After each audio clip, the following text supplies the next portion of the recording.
dan in harkin ka fito dole ne a zo a yi morarki.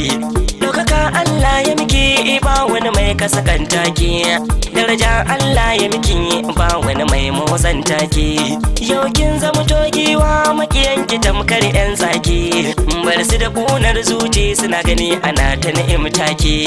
Tarbiyya ta iyaye yau ta zamto jarinki, ga albarkar aure na ta binki ta zama da fahimki. Garkuwar ki ibadar ki makiya ko ba su na kastaki, mai salati da hailala a ganin karshe na saba dama. Kece giwa a gidan dan madamin Daura, wato Honorable Musa Haro. Wannan magana ce ake yi, dan baiwa mu je zuwa.